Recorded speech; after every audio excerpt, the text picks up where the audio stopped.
I guess I would just say, if you're following Jesus, It's good.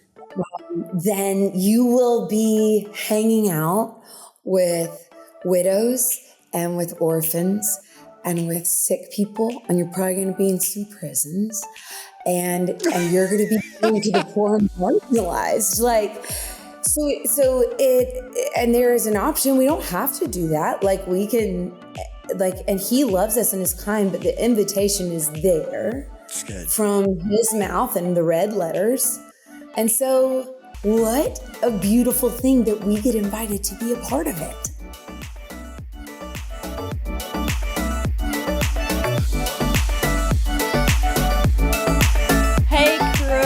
Thanks so much for joining us today. It's Adam and Emily here. You're here for episode 316 of The Conversation. We are so grateful you're joining us today on this hopefully sunny sunshine day. Yeah. Fair weather. We have a new series starting this week. Adam, would you just share a little bit about the heart of the series and what's going on? Yeah, today we're starting up a brand new podcast series called Faith in Justice. As we typically do, we're going to talk about leadership, we'll talk about life, we'll talk about our walk with Jesus. But in this series, we're also going to talk about justice and the importance as Jesus followers to help make our world a more just world. For this podcast series, we are honored to partner with the International Justice Mission, an amazing nonprofit working to end slavery and violence around the world, taking special care of survivors from the moment they're rescued all the way through their healing. And so you're going to be hearing about IJM in each of these different conversations in the incredible organization that it is. I absolutely love partnering with IJM. Our second partner, though, is Vernite Mitsubishi. Vernite Motor Cars is a growing faith-based employee-owned company that strives to deliver dreams and transform lives. And when you typically think about Vernite, you think about cars and trucks, but you also can buy tractors, snowmobiles, boats, you name the type of vehicle from Acura to Ford, Chevy, GMC to Honda. They're going to have it, and no matter where you live, they'll ship it to you. And so, gosh, I absolutely love Vernite. I talk about Vernite every single day. I'm constantly mentioning them. That's so weird to think about. I was going to say a couple of times each week, and I'm like, no, that's not true. It's literally every single day. So vernite.com is our second partner today. Vernite is like your Roman Empire. Do you remember when that was a trend? No. It was like, I don't even really remember what it was, but it was like you ask your husband, like, how often do you think about the Roman Empire? And like most men are like, oh, I thought about it like this week. Oh my like gosh. They think about it all the time. So like your Roman Empire is Vernite. It's constantly on your mind. IJM and Vernite. It's perfect. It's perfect. I love it. So today we got part one of our Justice series. And today Adam sat down with singer and songwriter Ellie Holcomb. What were your main takeaways that you got? Ellie was hilarious, first off. My face hurt from smiling. You're going to love her. My favorite part was we talked about her diagnosis of ADHD at the age of 42. I think she's 43 right now. So a recent diagnosis, which I just thought was really, really powerful. But we had a ton of fun, talked about Jesus. Her love for Jesus is so evident. And then we talked about her passion for IJM, which is so cool. And so I just want to invite you to sit back, relax, and enjoy this conversation. Life's all right for the most part. It's wonderful. It's so full, like, of all good things, but it's just full. I'm like, oh my gosh, we're like, yeah, it's like school, and I'm releasing a record. Doves are next week. So there's tons of stuff for that. And then I'm working on a new record, touring about 5 different sports teams. But it's like all of it is so beautiful. So in a weird way, I feel really grounded in the midst of it being chaotic, I feel like you just summed up my life, which was why I'm so grateful that you gave me that buffer time. Is there been anything that's been helpful to not just survive all the wonderful, but to enjoy it? Have you discovered anything that way? I think for me, it's been what I would love to do, my best self, is exercising, going on a long walk, and spending an hour journaling and meditating and praying. And right now in this particular season, that's actually pretty hard to do. So I'm we walk the kids to school, that is a gift. And on my way back, I just am learning to do, I guess what it's like, enfolded mindfulness and gratitude and prayers. It's like prayer on the go. My mother-in-law called it apron prayers. She'd have all the kids.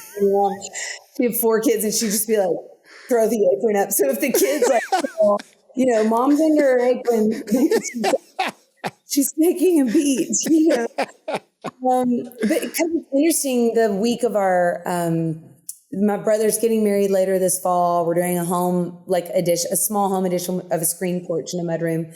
So it's just all the things are swirling, and it is really weird, because if I can take even just a few moments to like remember who I am, that God loves me, and that he's with me, and that I don't have to make decisions alone, and I'm not ever, even if I'm solo parenting, I'm actually co-parenting with God, which is a freaking awesome concept. Yes.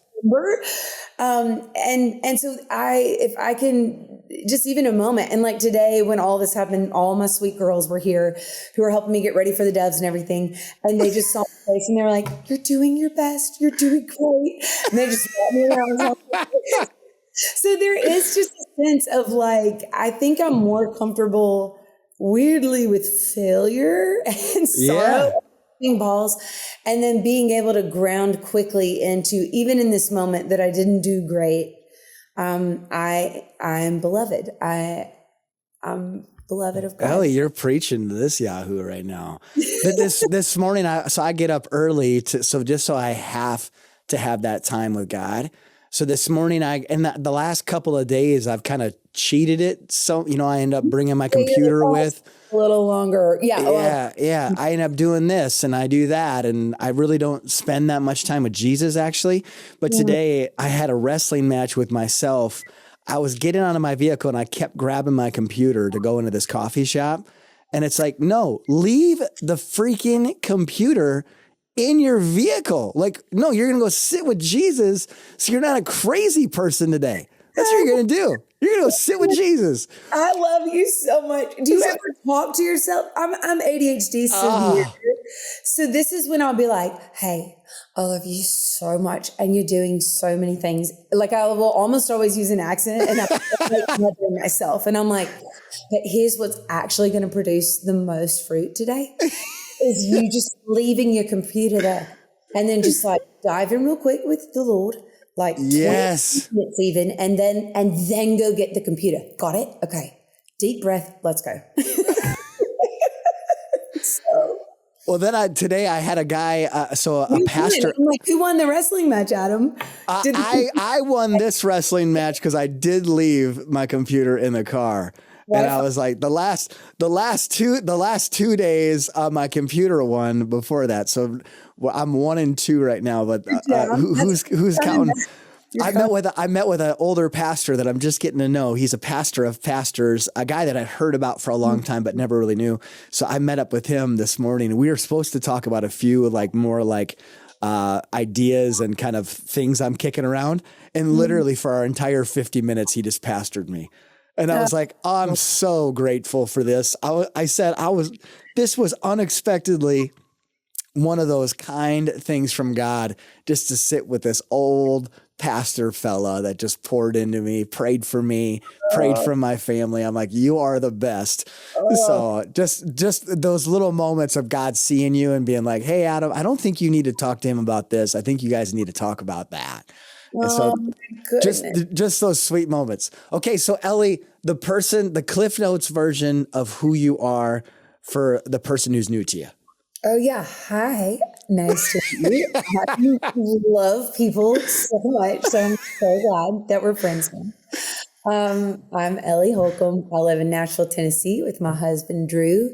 We both play music. We've got 3 precious kids who keep us busy. Thank goodness.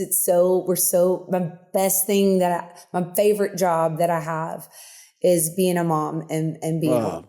And then I also get to do this other job that I didn't know I would love, of writing songs and performing them. And then I also write books. I've written 4 kids' books and made records to go along with them. And then I have a devotional called Fighting Words that's been a joy to write. So I always say, like, I'm a mother, I'm a wife, I'm a lover, and I am trying to sing and write what's true along the way. And That's good. I'm glad to be along the journey with people. It's my favorite thing about songs is that they're bridge builders and they connect our stories to one another. And then when you know Jesus, and that the most beautiful story I've ever heard. Yeah. Songs and stories become a way to connect our stories with like ultimate bridge builder who bridges That's from right. death to life, from hopelessness to hope, from lost and alone to beloved and belonging. And so I'm like, I love my job. The Jesus part of the equation, at what point did you and him start hanging out? Has that been, Can't remember a day that, it just makes me want to cry that I didn't love him or know that he loved me. I grew up in a home that was very vibrant. My mom, we were the landing place for all the kids. She prayed everyone in and everyone out, just unfolded, not in a weird way, but just like, oh God, I don't remember being taught how to pray. My mom prayed all the time. Right. And so I was like, oh, it's just like talking. Oh yeah. Yeah, like he's right here. So are all of us. So I'm really grateful for that. And then it's been so fun on this last, I've been saying, like, I've carried the honey in my heart for a very long time. Whoa. Yeah. I love that. That's a beautiful way of putting it. So Ellie, you mentioned, and you don't have to answer this question if you don't want to. You mentioned ADHD, and that's a fairly recent diagnosis, correct? Correct. Yeah, like 42. So last year, like I'm a year in, and has that changed anything for you? Has that been helpful? What did that all do? Because I'm asking, I don't want to share. Right now, we're kind of walking through something similar but different with a family member. Yeah, and it's been really helpful to maybe have some language.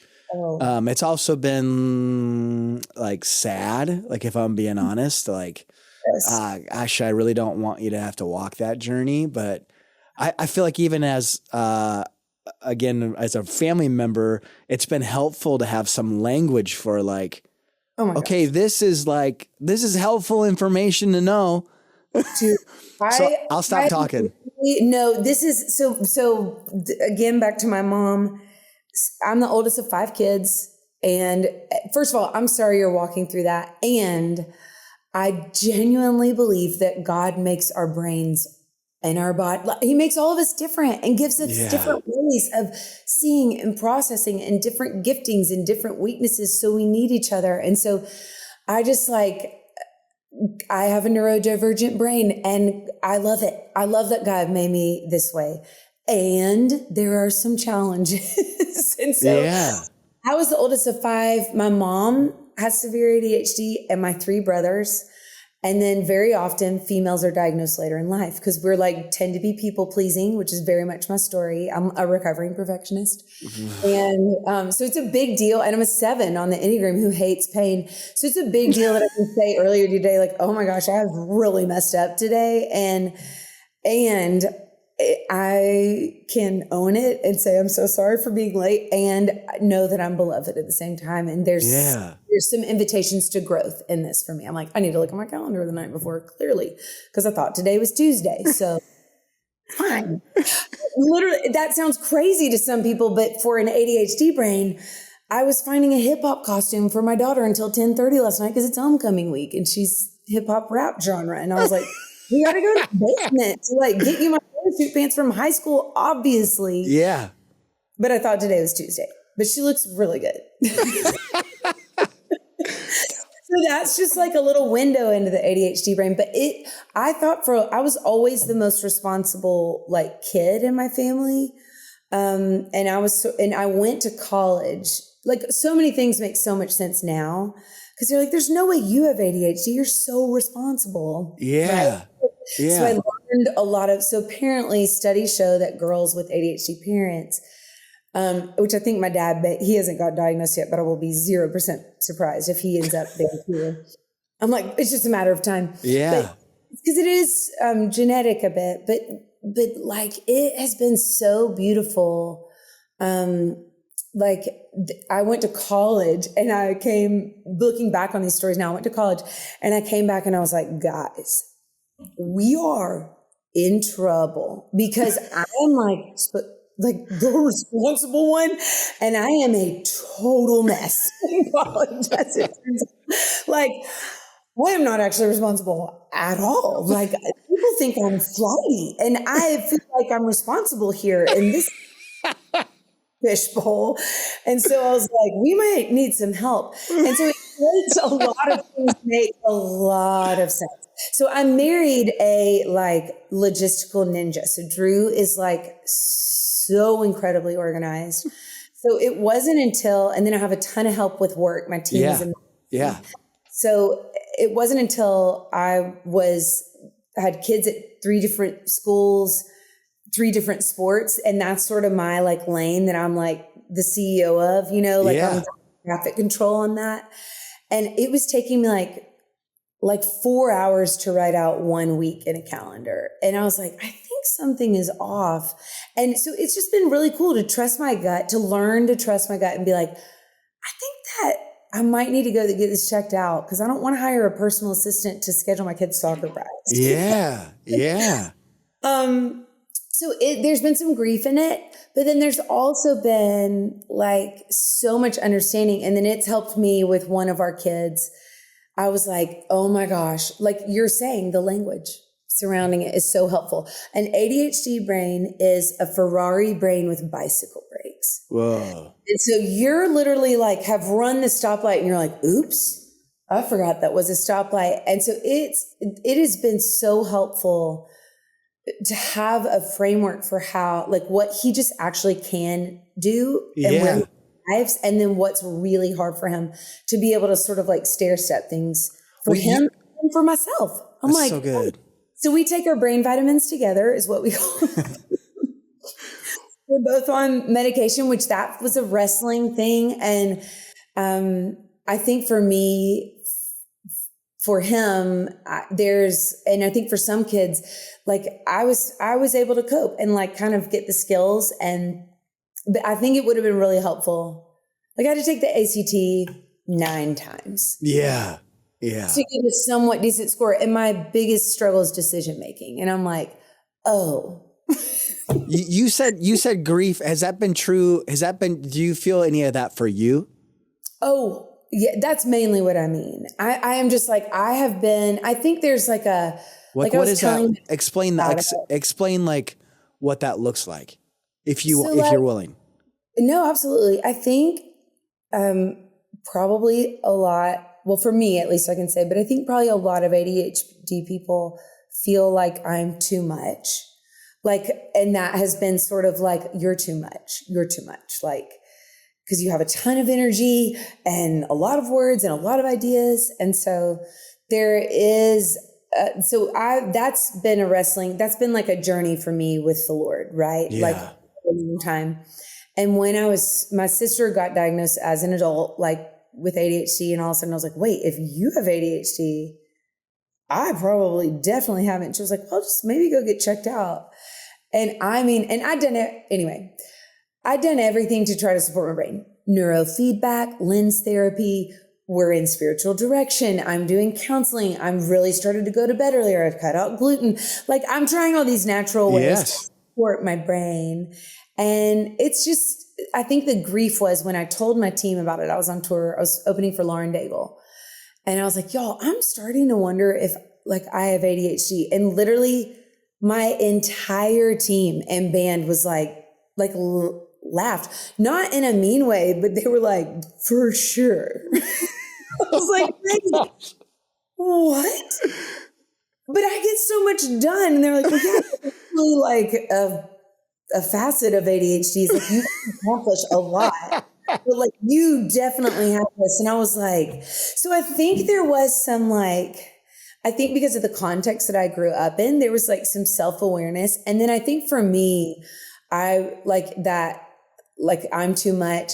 I was just like, oh, I am kind of a lot. And so it just, I was like, I am a lot to manage in terms of management. Like today I had to call Morgan and be like, I completely forgot it was Wednesday. I thought it was Tuesday. I've scheduled a co-write. We have interviews all day and I was late to the fitting, and I was like, I'm so sorry. And so I think the grief is you realize how much other people have been doing for you and standing in the gap. So like for my husband, but that quickly for me turned into deep gratitude. Whoa. Like, oh, I've been a lot. Oh my gosh. And then like, oh, this would have been so helpful to know. Like, oh man, you just like look back on things and you're like, oh no, filter a lot of times. And you're like, oh, this would have been a helpful framework. And there's been a lot of grief and then a lot of things that I'm really proud of. I'm like, a lot of mechanisms, and so it just turned into, the grief turned into me being able to then go to all the people that I work with and be like, I've been throwing a stack of loose leaf papers at you forever. I called all my families. I called my husband. I called my management. I called my booking. I was literally like, I called all my friends who do carpool with me. Thank you. Like, Thank you. I would be lost, literally lost without you. So Ellie, that's awesome. That's awesome. Okay. So I want to mention, your album, that recently came out, and, where in the heck is this awesome place that you're walking around? I'm like, where is that? My assistant saw it and she's like, have you seen the cover of her album? It's gorgeous. And I was like, I don't think that's real. And then I'm like, no, there's video of it. It's a real place. It's a real place. It's a real place. So it's the Bonneville Salt Flats outside of Utah, like Salt Lake City. Oh my gosh. 2-hour drive. And what is so crazy, Adam, like it is a real place, but this whole Far Country, the record, started with a picture that I saw of a salt flat, which I didn't even know that was a real thing. I saw kind of did what you did. I saw the picture. It popped up on my algorithm. Yeah. I'm like, this isn't travel. Yeah. It's like, go to here. This is your sign. And I'm like, I know. Right. I am going. Like marketer's dream. I'm like, I need that. I didn't know before, and now I do. Like, click, Oh man, those Instagram algorithms get me every flipping time. So I saw a picture of the Uñani salt flats, which are in Bolivia. And so a salt flat is basically a dried up lake. It used to be a lake rich with mineral rich waters that drives up over time. But once a year, like during wet season, floods, but it's only about 2 inches of water. So it reflects the sky like a mirror. So it's like as if a desert turned into a mirror. And so when I saw this picture, it just looks like the heavens are literally beneath your feet. And when I saw the picture, it stopped me in my tracks and I was like, that's how I feel about God.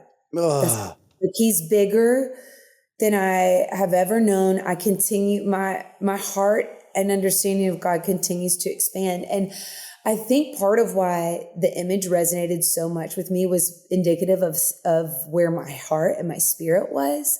Because like I said, I carried the honey in my heart for a long time. And my personality is, if anything is amazing, I want everyone to know about it. Like I make people go lay down in my bed because I love my mattress. I'm like, hey, I'm so glad you're here. Do you want to lay in my bed? And they're like, oh, you have to try this. And so of course with Jesus, I'm like, do you know how freaking amazing God is? He loves you so much.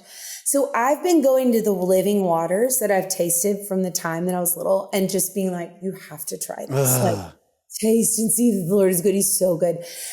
And what I realized was like, I hit 40 and I don't know if it was like, I wouldn't say I was having like a midlife crisis, but I just felt dry, like all of a sudden out of nowhere. And I had this dream of me sitting on the edge of a dam, looking at the water level go down. And I was like, oh no, like, what am I going to do? Like, Yeah. I don't know if you've ever had a panic attack, but that like weight, like an anvil on your chest. And I in the dream, Jesus comes and sits right behind me and he puts his arm around me and he's like, sweet girl, like, this isn't all. Yeah. Upstream, like this is like nothing, like you haven't even seen it. And so then fast forward, like you do in a dream, to like Aslan and like Lucy and Susan on Aslan flying over all these waters. And so I realized I've been so busy giving people the water that I very rarely ever stop to take a deep drink and to linger with Jesus myself. And I was starving and I was so thirsty. And I was wrestling through, you get older, you walk through grief and sorrow. And so I just went and searched for the living waters that I'd once known. And I took an adventure with God. And what I discovered was a more expansive, a more spacious love than I have ever discovered. And some people have asked me, I was in a day full of interviews and someone was like, so I did like a deep dive with God. I was doing this, it's called the 19th Invitation, but I was spending an hour a day in prayer and meditation for 9 months every day. Oh my gosh. And it absolutely changed me. It just changed me. And so somebody was like, well, what's your one thing that you learned? And I'm like, how can I answer that question? Like, what kind of question is that? Like, is this interview 24 hours? Like, let's talk about it all. But then I literally started crying and I was like, oh, I know exactly what it is. And they were like, what is it? And I was like, oh, it just makes me want to cry saying it now. I'm like, God loves to be with me. Like, he loves me so much. He loves it when I come to him, however I am. And that changes everything. First, we are loved. And I think for so long, and I think a lot of the disciples, like when I read scripture, like I resonate with Peter so much. He's like, okay, like it's all of us up here on the mountain. Like, I'm going to build a house. Like, let's get a stage, like get this man a mic. Like, in Hamilton, it's like somebody get this kid a mic. And it's like, that is literally how the disciples were like, let's grow this, like power, king, movement. And Jesus is like, actually don't tell anyone we were here. Yeah.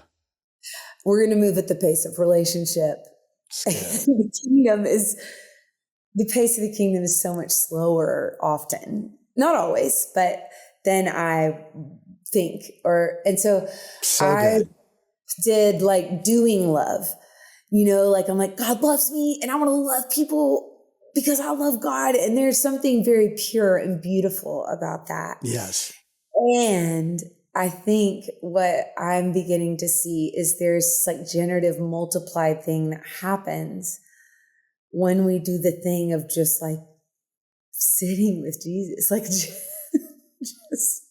asking him how he sees us, and letting him see us. We do a little less talking and a little more just like marinating. You're preaching, because I'm an Enneagram 3. And so I'm like, I'm going to do for God. But more and more, it's like, no, I think he just wants me to sit with me, which is so good. And it's like, oh, but I could do something for you. And it's like, or you could just be still and sit with me. And that's actually what I'm after, Yes. And I really like, it feels so not Western. Like it's really anti-Western society. And it feels counterintuitive. But like, as it turns out, if you respond to the invitation that's there for all of us to like actually sit down at a banquet table and like feast and just like be still and know, like it actually, like, I feel like my brain got rewired, honestly. Like, it just changes everything and then informs everything else in a I don't know, more grounded way, more embodied way. It's good. It's like if you stuck a thimble like into the ocean of God's love and like took a sip of it, it's like, that would be amazing. But what if instead of even that, you just like got in the ocean? It's good. Like a kid, let it just hold you. So That's good. yeah, that's the record. And you combine that. So I think when I resonated with that picture, there was something in me that felt dry, like a dried up flat. And then this idea that it could be transformed, even a dried up old crusty salt flat with a little bit of water could be transformed into this thing that's like way bigger than your brain. I love it. Okay, so we'll have a link. Go get this album if you haven't. Go listen to it. Apple Music, Spotify, the whole 9 yards, do that. Quick side note, you need to connect if you haven't already with Megan Fate Marshman. I feel like I would love. I'm like, yes. The two of you have kindred spirits in some like really cool ways. So she is, in my eyes, and it's not a word that I normally use, she's one of the most anointed preachers in the world right now. And she's just incredible. So go, if you haven't crossed paths with her, you need to, because she is unbelievable. Megan Fate Marshman, she's got a powerful story, but the two of you would be trouble together. I'm almost like maybe the two of you shouldn't hang because I don't know what will come from it. So Megan Fate Marshman, incredible. Okay, so I'm gonna go look it up. Yeah, find her. I think on Instagram it's Megan Fate, Fate, and she's just a powerhouse. I mean, she's absolutely incredible. So I have to talk to you lastly about the International Justice Mission. I know you and I both are huge fans of IJM. What is that like? How did you first cross paths with them? And maybe a backstory, like why does social justice matter to you? Like why did that begin to come on the radar for you? That's a lot of questions in one. Yeah. So I'll dive into something massively important in my heart very quickly. But like I remember hearing Dan Allender talk. I don't know if you know him. He's out in Seattle. He's a psychiatrist actually and a counselor, and has written several books, walks people through trauma, who've been through trauma. And I remember hearing him speak about in your life, it's really good to identify what your yes in your life is. Like maybe there's one great yes, like a calling that you feel, and to identify that. And then he said, also really important to identify your no. Like, what are you unwilling to live with? And he was like, and for me, my no is I discovered very recently that people are the number one traded commodity in the world. Like it's the number one industry. And I was literally like, what?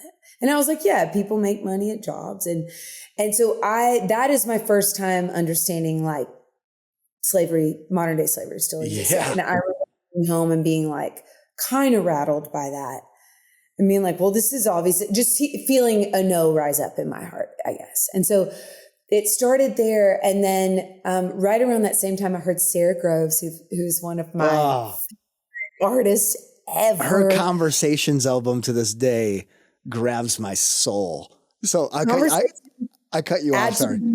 Like if I'm listening to After the Beauty, my husband knows I'm not okay. And that's like, oh, you're listening to After the Beauty. You're fine. But that has got me through a lot of seasons. And she and Troy, her husband, Troy's on staff with IJM. And I heard her speak about this organization that basically has found the antidote for modern day slavery. Like it's the largest anti-trafficking organization in the world. And I literally, like everything in my heart was like, this is the yes to the no. Like this is what to say yes to and to be supporting. And so we've done, I don't know, 100 different ways of raising money for IJM and awareness of IJM. And it is just, it's one of the things in life that gives me hope. And it feels so close to the heart of Jesus, who is always moving towards the edges, towards the outlet, towards the people who felt unseen and sort of left behind in society. And it just feels so close to his heartbeat. And so it is like the most hope-giving emails I get are from IJM. That's incredible. What would you say to the person? Because it feels like sometimes social justice is taboo in some churches and almost like, I don't know about this and whatever. Why would you say as Christians we should care about? Yeah. I mean, it's because there's so many things to care about. Like, what would you? Whatever. And I'm like, let me tell you what, Jesus was awake. And guess what he did? Remember who killed him? The religious leaders, right? Because he was disrupting this religion, these rules, these laws that were there for a time. And he was saying, actually, the old order of things has passed away. A new order has come. And so, yes, it is uncomfortable. Being awake is uncomfortable. Seeing suffering in the world is uncomfortable. And it is, like, I guess I would just say, if you're following Jesus, That's good. then you will be hanging out with widows and with orphans and with sick people. And you're probably going to be in some prisons.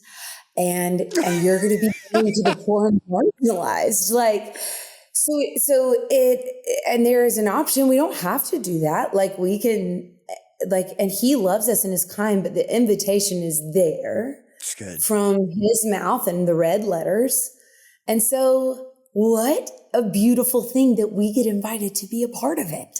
Like, it's awake because it's awake to the reality that so many people on this earth feel alone and hungry and hopeless.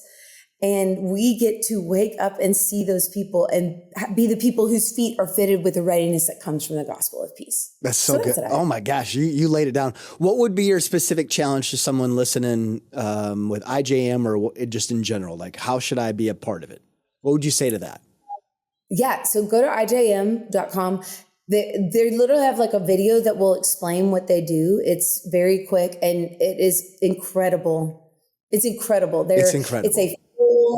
It's a full spectrum. They're working with people after they're out of trauma. They work with government organizations to like actually uphold laws, to write and uphold laws. It's lawyers, it's social workers, it's like undercover people, spies. Yeah, like they're like finding these like, people who are being treated like a product. And it is so I would go to there and then sometimes it feels so big. Like you're like, I'm just one person. What can I do? You can become a freedom partner. Let's go. And once a month give anywhere from $24 to $36 and like get emails that are going to be showing you what I think Jesus would be doing if he was here with us now. And so you get to join in that work. So ijm.com, go check it out. There it is. I was trying to let you talk because I feel the same way. They're so stinking legit. I was with IJM over in Kenya earlier this year, and to see it firsthand, you're just like, oh my gosh. And my wife and I, we've been freedom partners now for 2 years. But then to actually see it, you're like, oh my gosh, I need to tell everybody to do this. And it's like, how can we not is what I left when I left Kenya. It's like, how can we not? And knowing that it's not just in Kenya, but it's also here in South Dakota, there's issues and there's dark places. And so for me, it was just super eye-opening. Yeah. So it's literally like, be the light of the world. And sometimes you look at the world and you're like, it's too much. And it's a really easy way to be like, oh, I can be light in this way, And so I love that. Freedom Partners, like, I love it so much. I love it. I'm so thankful.